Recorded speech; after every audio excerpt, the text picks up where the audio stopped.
O Senhor esteja convosco. Anúncio da boa nova de nosso Senhor Jesus Cristo, segundo João.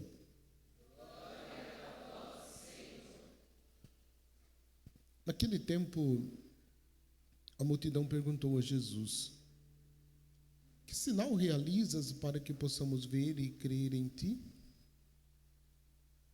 Que obras fazes? Nossos pais comeram o maná no deserto, como está na Escritura, pão do céu lhes deu a comer. Jesus respondeu: em verdade vos digo, não foi Moisés quem vos deu o pão que veio do céu. É meu Pai quem vos dá o verdadeiro pão que vem do céu. Pois o pão de Deus é aquele que desce de Deus e dá vida ao mundo. Então pediram: Senhor, dá-nos sempre deste pão. Jesus lhes disse: eu sou o pão da vida, quem vem a mim não terá mais fome, e quem crê em mim nunca mais terá sede. Palavra da salvação. As palavras do Santo Evangelho perdoem os nossos pecados. Podem sentar um pouquinho.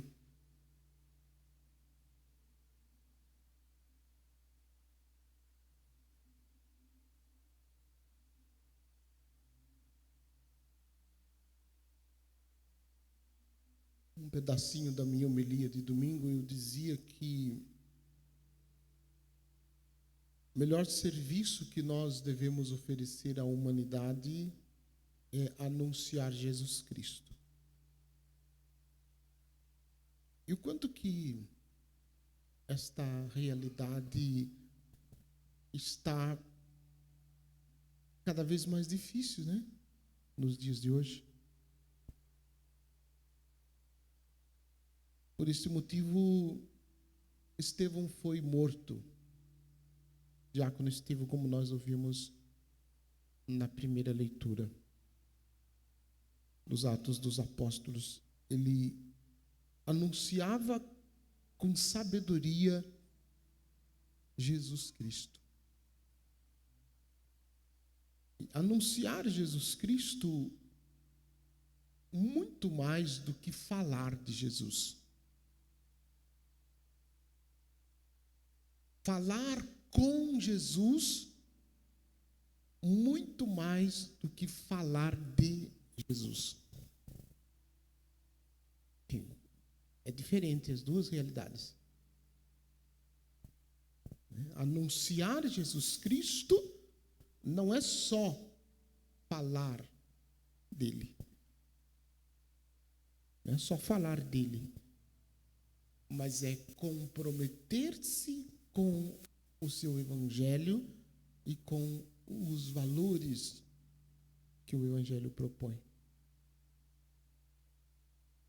Porém, para testemunhar Jesus Cristo desta maneira, é preciso reservar tempo para falar com Ele. Falar com Ele, estar numa profunda comunhão com Ele, profunda intimidade com Ele. Por outro lado, se nós, como Estevão, fôssemos perseguidos,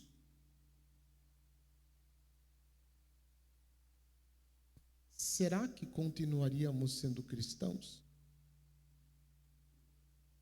Se tivéssemos como Estevão passar, o que Estevão passou, será que a gente continuaria sendo cristãos? É uma pergunta que a gente talvez não tenha condições de responder, porque se a gente vai continuar cristão depois de ser perseguido, a gente só vai poder saber se for perseguido. Porque hoje, no tempo que nós vivemos, do jeito que nós vivemos, não acredito que alguém seja perseguido por causa de Jesus, nas realidades diversas que a gente vive, né, aqui na nossa cidade de Porto Feliz.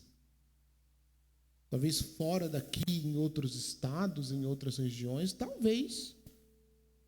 Mas aqui, né, no nosso mundinho aqui, né, nosso mundinho literalmente falando, acredito que não somos perseguidos.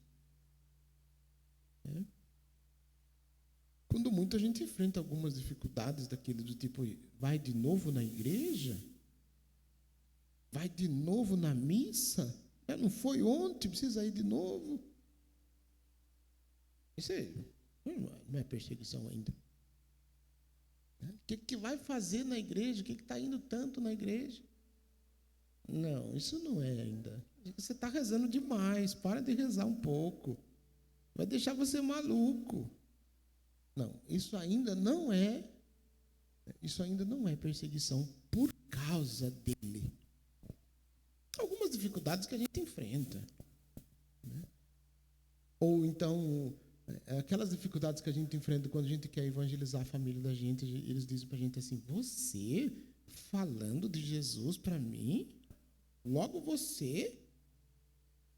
Sabe esses tipos de comentários que vocês não escutam, né, na casa de vocês? Certamente nunca ouviram isso. Né? Mas isso não é perseguição. Isso é apenas uma dificuldades. Né? Há quem diga também que se não seguisse Jesus não passaria por nada disso. É provável também que seja verdade. Mas como Estevão, né? Como Estevão, ele tem a mesma atitude que teve Jesus. Quando ele quis falar de Jesus e o povo não quis aceitar, apedrejaram ele, mataram ele a pedrada. Ele diz, estou vendo o céu aberto, o Filho do Homem de pé à direita de Deus, mas eles, dando grandes gritos e tapando os ouvidos, avançaram todos juntos contra Estevão, atiraram-no fora da cidade e começaram a apedrejá-lo, e testemunhas deixaram suas vestes aos pés de um jovem chamado Saulo. Olha só. Depois, aqui nós estamos no capítulo 7. No capítulo 9, Paulo vai ter o que merece também, né? Vai ter um esbarrão com Jesus no caminho de Damasco e vai mudar completamente a vida dele. Mas ele foi testemunha do que fizeram. E olha o que Estevão reza. Dobrando os joelhos, gritou em voz alta: Senhor, não os condene por causa desse pecado. Morreu apedrejado e ainda foi capaz de perdoar quem apedrejou.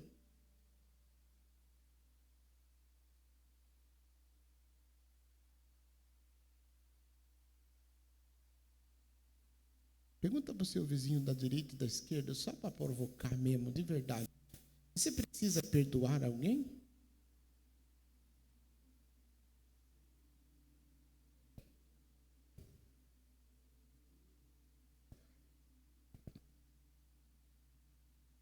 Padre, não faz essa pergunta não, pelo amor de Deus. Deixa quietinho aqui no meu coração essas coisas, não mexe nisso não.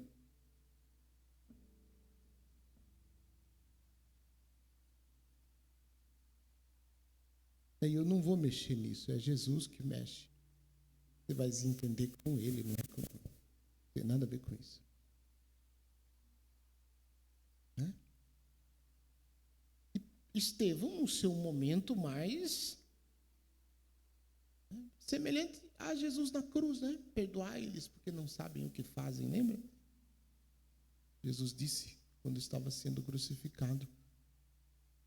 Então, o que quero dizer é isso, nós precisamos com a nossa vida, muito mais do que com a nossa palavra, anunciar, testemunhar Jesus Cristo e toda a sua bondade para o mundo. Era este o grande desejo do Papa Francisco. Evangelii Gaudium, número 49, ele dizia isso. Eu prefiro uma igreja machucada, suja de lama, porque saiu pelas estradas a serviço, do que uma igreja limpinha, sem ferida, sem machucado nenhum, fechada em si mesma.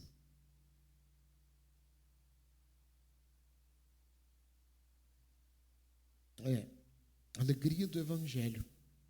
Então, nós precisamos anunciar com a nossa vida que esta alegria também tomou conta do nosso coração. Também fomos atingidos por esta alegria. E Jesus, no Evangelho, nos recorda esta grande palavra, esta grande certeza: eu sou o pão da vida. Quem vem a mim não terá mais fome. Quem crê em mim nunca mais terá sede.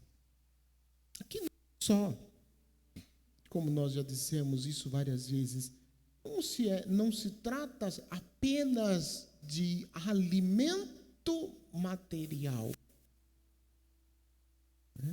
Alimento material, não só. O alimento material também. E dar pão a quem tem fome é também um dever do cristão. Eu não estou pedindo mais, mas por isso que tem 2 cestinhas lá no fundo. Lá está quase vazia. Toda vez que eu vejo para a missa, está vazia aquela cesta. Como precisar de nossa caridade para matar a fome, acho que vão passar fome. Porque nossa caridade não está boa, não. Porque a cesta está sempre vazia. Tem alguns pacotinhos de coisa lá agora.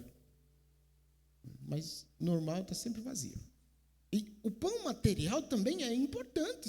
E estou frisando isso para dizer que é importante. Mas o pão que dá vida não é só o pão material. O pão da vida é também Jesus. Jesus mesmo, presente no sacramento da Eucaristia, que deve confrontar a nossa vida. Toda vez que nós nos aproximamos da Eucaristia, nós devemos ser profundamente questionados por Jesus. Questionados na nossa vida, questionados na nossa conduta, questionados na nossa maneira de viver.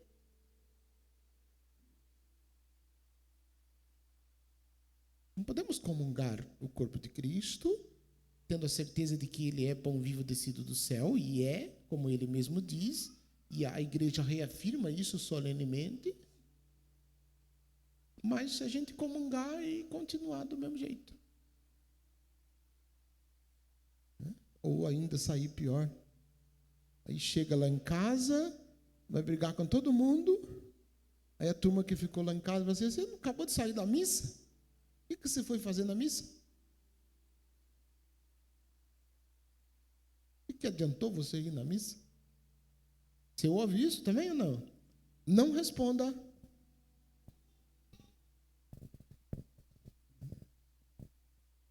Então, nós precisamos sair da mesmice, sair daquilo que nós estamos acostumados e viver de forma mais profunda a certeza de que Jesus é o pão vivo descido do céu e que Ele, ao se dar na Eucaristia, Ele deseja mudar a nossa vida.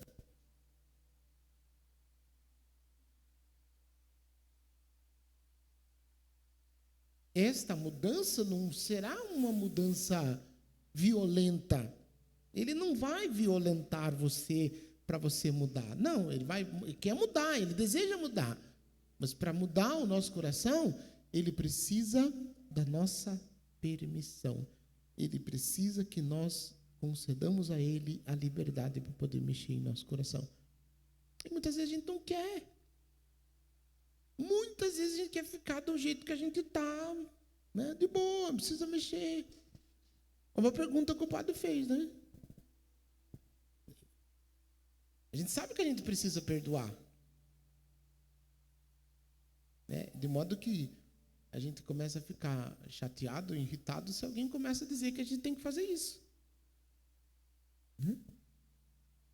Mas a gente olha para isso de uma maneira, né? E a gente não dá tanta importância para isso. Então, Olhando para Jesus, neste tempo que nós estamos vivendo, né, de Páscoa sobretudo, tempo pascal aí, pedir ao Senhor que nos dê a graça de uma profunda e sincera conversão, né? Para que ao recebermos o corpo de Cristo na Eucaristia, ou receber também o corpo de Cristo na palavra anunciada, se de repente por algum motivo sacramental eu não posso recebê-lo, eu comungo com ele também na palavra proclamada. A palavra proclamada é Cristo que faz comunhão comigo. De forma misteriosa e profunda, ele se dá a nós na palavra, na Eucaristia, na oração, na comunidade que reza, na comunidade que canta, a pessoa do padre. Por isso, eu fico observando às vezes algumas pessoas que vêm para a igreja, não reza, não canta, não abre a boca, não fala nada durante a missa. Eu tenho vontade de perguntar para essas pessoas o que estão fazendo na igreja.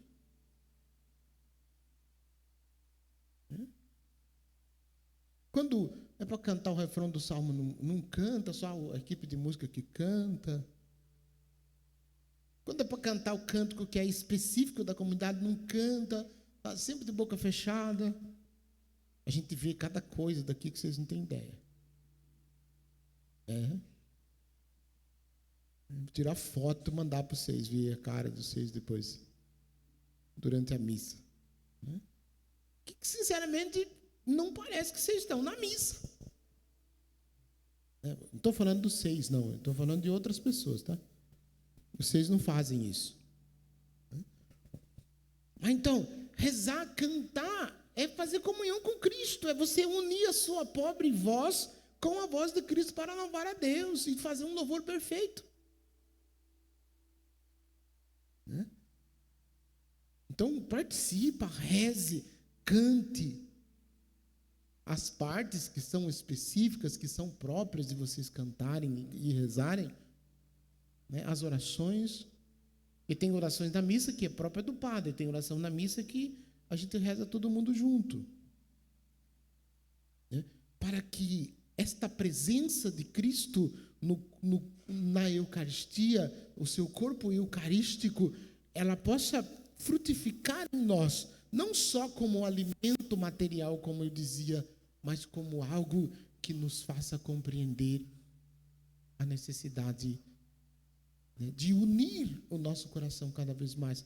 E se não unir o nosso coração cada vez mais ao coração de Jesus, a gente não consegue evoluir, a gente não consegue caminhar, a gente não consegue crescer. Por isso que a gente anda 2 passos para frente, 2 passos para trás.